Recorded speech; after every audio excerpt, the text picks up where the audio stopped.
Weather forecast: British Isles braced for hurricane force winds. 0158 Storm Ophelia is bearing down on Ireland, putting the entire country on lockdown, as parts of the UK brace for 80 miles per hour winds, and the Met Office warns of a potential danger to life.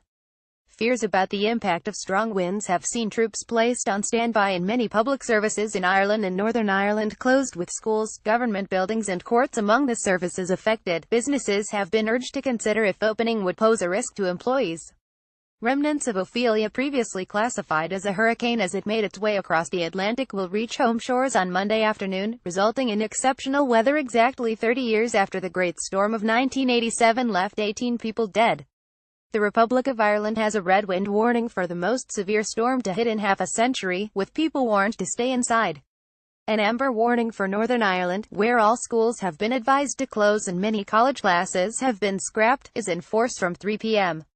The Met Office has warned of potential danger to life when Ophelia strikes western and northern areas of England, southern Scotland and Northern Ireland later in the afternoon. A yellow weather warning for wind will be in place for much of Wales, Scotland, northeast England, northwest England, southwest England and the West Midlands from midday.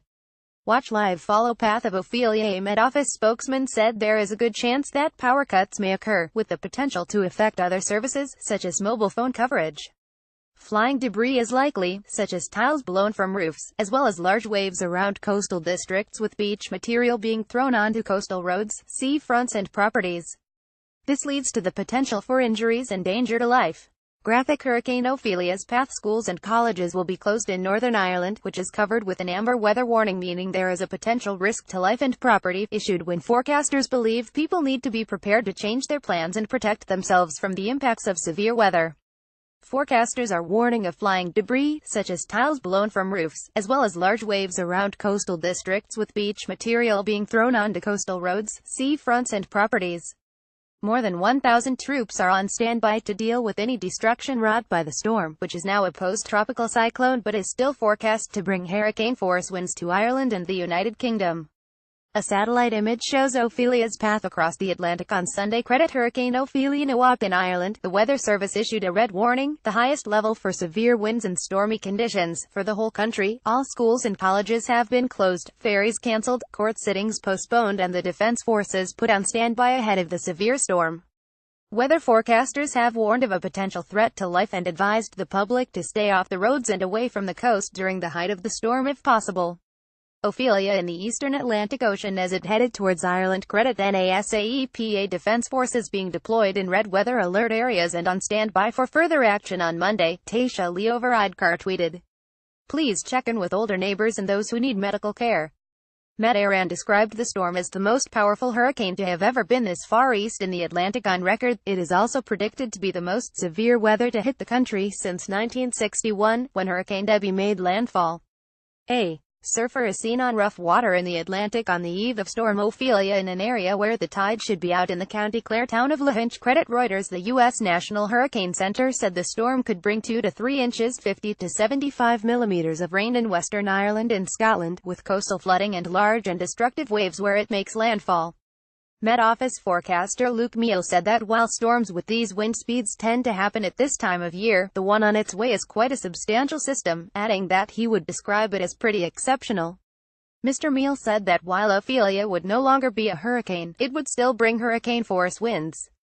Weather for Monday, the 16th of October. Meanwhile, airports are advising passengers in Ireland to check the latest information, with a number of Aer Lingus flights cancelled due to severe weather and the prospect of further cancellations with other carriers.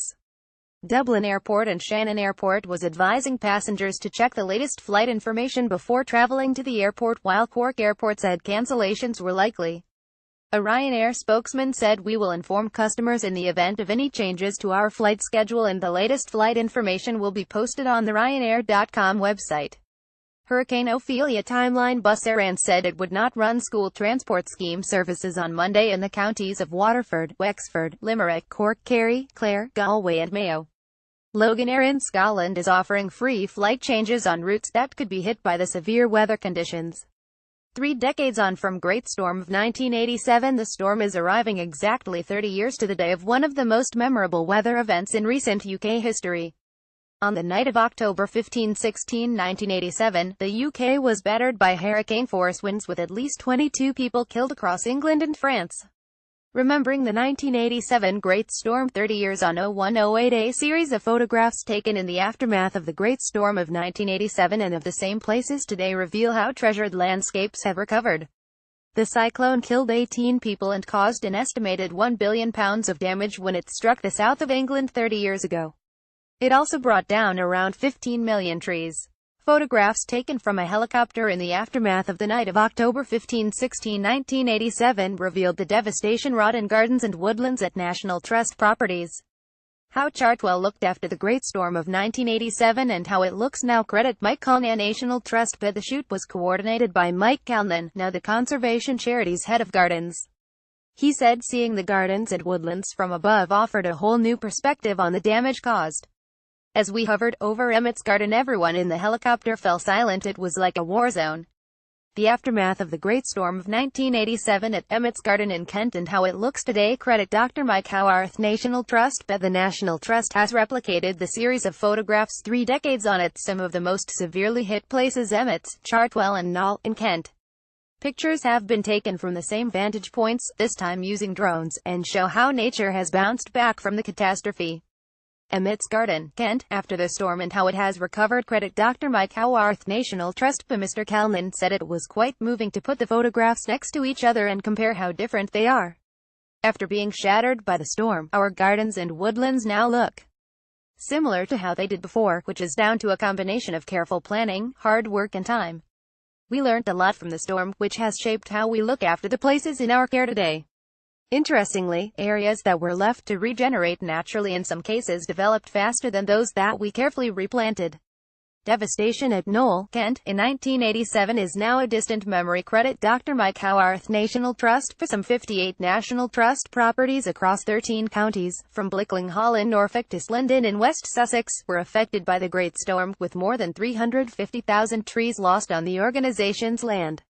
In the years after the storm, the Trust planted 500,000 trees, in some cases selecting species better suited to extreme weather, and designed shelter belts to ensure greater resilience to storms.